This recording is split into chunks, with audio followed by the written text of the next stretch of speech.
ಮೈಸೂರಿನ ಮೂಡ ಪ್ರಕರಣದಲ್ಲಿ ಮುಖ್ಯಮಂತ್ರಿ ಸಿದ್ದರಾಮಯ್ಯ ಅವರ ಪತ್ನಿಗೆ ಈಗ ಸಂಕಷ್ಟ ಎದುರಾಗಿದೆ. ಸಿದ್ದರಾಮಯ್ಯ ಅವರು ಬಿಡುಗಡೆ ಮಾಡಿದಂತಹ ದಾಖಲೆಯಲ್ಲಿ ಹಲವು ದಾಖಲೆಗಳನ್ನು ಫೋರ್ಜರಿ ಮಾಡಲಾಗಿದೆ ಅಂತೇಳಿ ಆರ್ಟಿಐನ ಕಾರ್ಯಕರ್ತರಾದಂತಹ ಸ್ನೇಹಮಯಿ ಕೃಷ್ಣ ಅವರು ಈಗ ನಗರ ಪೊಲೀಸ್ ಆಯುಕ್ತರು, ಎಸಿಪಿ ಹಾಗೂ ಲಕ್ಷ್ಮೀಪುರಂ ಠಾಣಾ ಪೊಲೀಸರಿಗೆ ದೂರನ್ನ ದಾಖಲಿಸಿದ್ದಾರೆ. ನಮ್ಮ ಜೊತೆ ಆರ್ಟಿಐ ಕಾರ್ಯಕರ್ತರಾದಂತಹ ಸ್ನೇಹಮಯಿ ಕೃಷ್ಣ ಅವರಿದ್ದಾರೆ. ಸ್ನೇಹಮಯಿ ಕೃಷ್ಣ ಅವರನ್ನ ಮಾತಾಡಿಸ್ತಾ ಹೋಗ್ತೀನಿ.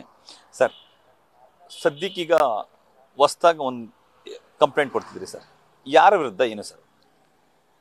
ಸರ್, ಈಗ ನಾನು ದೂರು ಕೊಟ್ಟಿರೋದು ಸಿದ್ದರಾಮಯ್ಯ ಅವರ ಹೆಂಡತಿ ಶ್ರೀಮತಿ ಪಾರ್ವತಿ ಮತ್ತು ಮೈಸೂರಿನ ಕಾಂಗ್ರೆಸ್ ಮುಖಂಡರಾದ ಲೋಕಸಭಾ ಕ್ಷೇತ್ರದ ಅಭ್ಯರ್ಥಿಯಾಗಿದ್ದಂಥ ಮತ್ತು ಸಿದ್ದರಾಮಯ್ಯರ ಆಪ್ತರಾದಂಥ ಲಕ್ಷ್ಮಣ ವಿರುದ್ಧ ನಾನು ದೂರು ಅರ್ಜಿ ಕೊಟ್ಟಿದ್ದೀನಿ. ಸೊ ಯಾಕೆ ಅಂತ ಹೇಳಿದ್ರೆ, ನಾವು ಈಗಾಗಲೇ ಸಿದ್ದರಾಮಯ್ಯ ಅವರು ಇನ್ನು ಅವ್ರ ಹೆಂಡತಿ ಶ್ರೀಮತಿ ಪಾರ್ವತಿ ಅವರ ದಾಖಲೆಗಳು ಬಿಡುಗಡೆ ಮಾಡಿದ್ರು. ಅದರಲ್ಲಿ ವೈಟ್ನರ್ ಹಾಕಿರೋಂಥ ವಿಚಾರದಲ್ಲಿ ನಾವು ಸಾಕಷ್ಟು ಚರ್ಚೆಯನ್ನು ಮಾಡಿದ್ವಿ. ಆ ಚರ್ಚೆ ಮಾಡೋ ಸಂದರ್ಭದಲ್ಲಿ ಅಲ್ಲಿ ವಿಜಯನಗರ ಬಡಾವಣೆಯಲ್ಲಿ ನಿವೇಶನ ಬೇಕು ಅನ್ನೋ ವಿಚಾರನ ವೈಟ್ನರ್ ಹಾಕಿ ಮುಚ್ಚಿಟ್ಟಿದ್ದಾರೆ ಅನ್ನೋದ್ರ ಬಗ್ಗೆ ಚರ್ಚೆ ಆಗಿದೆ.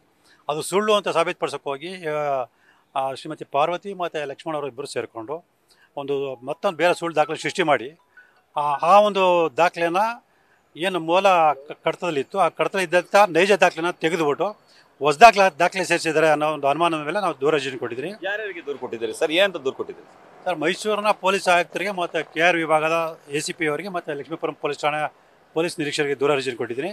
ಸೊ ವಿಷಯ ಏನಂತ ಹೇಳಿದ್ರೆ, ನನ್ನ ಒಂದು ಏನು ಆರೋಪ ಮಾಡಿ ಆರೋಪಪೂರ್ವಕವಾದ ಒಂದು ಸಾಕ್ಷ್ಯಾಧಾರನ ನಾಶಪಡಿಸೋಕ್ಕೋಸ್ಕರ ಸೊ ಮೂಲ ದಾಖಲಾತಿ ಕಡತದಲ್ಲಿದ್ದಂಥ ನೈಜ ದಾಖಲೆಯನ್ನು ತೆಗೆದು ಸೊ ಬೇರೆ ಒಂದು ಸುಳ್ಳು ದಾಖಲೆ ಸೃಷ್ಟಿ ಮಾಡಿದ್ದಾರೆ ಅನ್ನೋದ್ರ ಮೇಲೆ ದೂರು ಕೊಟ್ಟಿದ್ವಿ. ಸೊ ಏನು ನಾವು ಮೊದಲು ನಮ್ಮ ಹತ್ರ ದಾಖಲಾತಿ ಇದೆ, ಆ ದಾಖಲೆ ಇರತಕ್ಕಂಥ ಶ್ರೀಮತಿ ಪಾರ್ವತಿಯವರ ಸಹಿಗೂ ಏನು ಸಿದ್ದರಾಮಯ್ಯ ಅವರು ಬಿಡುಗಡೆ ಮಾಡಿದರೆ ಅದರಲ್ಲಿ ವಿಡಿಯೋದಲ್ಲಿ ಇರತಕ್ಕಂಥ ಸೊ ದಾಖಲೆ ಇರೋ ಸಹಿಗೂ ಭಾಳ ವ್ಯತ್ಯಾಸ ಕಂಡುಬರ್ತದೆ. ಸುಮಾರು 8 ಪ್ರಮುಖ ಅಂಶಗಳು ಕಂಡುಬರ್ತದೆ. ಆ 8 ಪ್ರಮುಖ ಅಂಶಗಳು ಯಾವುದಾದ್ರು ಅಂತೇಳಿ ನಾನು ದೂರು ಅರ್ಜಿಯಲ್ಲಿ ಸ್ಪಷ್ಟ ಉಲ್ಲೇಖ ಮಾಡಿದೆ. ಸೊ ದಾಖಲಾತಿ ಮತ್ತು ವಿಡಿಯೋ ಸಮೇತ ದೂರು ಅರ್ಜಿನ ಕೊಟ್ಟಿದ್ದೇನೆ.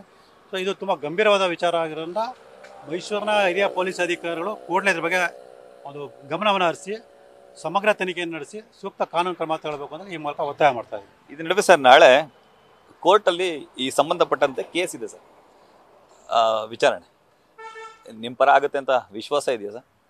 ಹೌದು ಸರ್, ನಮ್ಮ ಹತ್ರ ಏನು ದಾಖಲಾತಿಗಳಿದೆ ಮತ್ತು ಈಗ ಸ್ವತಃ ಸಿದ್ದರಾಮಯ್ಯ ಬಿಡುಗಡೆ ಮಾಡಿರ್ತಕ್ಕಂಥ ಈ ದಾಖಲೆ ಏನಿದೆ ಅದೊಂದು ಪ್ರಮುಖ ಸಾಕ್ಷಿ ಆಗುತ್ತೆ. ಸೊ ಇವರು ಹೇಗೆ ತಮ್ಮ ಅಧಿಕಾರವನ್ನು ದುರ್ಬಳಕೆ ಮಾಡಿಕೊಂಡು ಸುಳ್ಳು ದಾಖಲೆ ಸೃಷ್ಟಿ ಮಾಡಿ ತಮ್ಮ ಕೃತ್ಯಗಳನ್ನು ಮುಚ್ಚಾಕೋಕ್ಕೆ ಪ್ರಯತ್ನ ಪಡ್ತಾನೋದು ಏನು ಈಗ ದಾಖಲೆ ಸಿಕ್ಕಿದೆ, ಆ ದಾಖಲೆಯನ್ನು ಕೂಡ ಸೊ ಮಾನ್ಯ ನ್ಯಾಯಾಲಯ ಗಮನಕ್ಕೆ ತಂದು ಸೂಕ್ತ ಆದೇಶ ಮಾಡೋ ನಿಟ್ಟಿನಲ್ಲಿ ನಾವು ಒಂದು ಮನವಿ ಮಾಡ್ಕೊಳ್ಳೋದು. ನಾಳೆ ಏನಾಗ್ಬೋದು ಸರ್? ಸರ್, ನಮ್ಮ ಪರವಾಗಿ ಒಂದು ಆದೇಶ ಬರ್ಬೋದು ಅನ್ನೋ ನಿರೀಕ್ಷೆ ಇದೆ. ಆದರೂ ಕಾದು ನೋಡಬೇಕಿದೆ, ಮಾನ್ಯ ನ್ಯಾಯಾಲಯ ಏನು ತೀರ್ಪು ಕೊಡುತ್ತೆ ಅಂತ ಕಾದು ನೋಡಬೇಕಾಗಿದೆ. Thank you sir. ಇದಿಷ್ಟು RTI ಕಾರ್ಯಕರ್ತರಂತಹ ಸ್ನೇಹಮಯಿ ಕೃಷ್ಣ ಅವರ ಮಾತುಗಳು. ಕ್ಯಾಮ್ರಾಮನ್ ವಿನಯ್ ಜೊತೆ Ravi Pandavapura, news first Mysuru. News first ನಿರ್ಭೀತಿಯಿಂದ ನಿಮ್ಮ ಪರವಾಗಿ.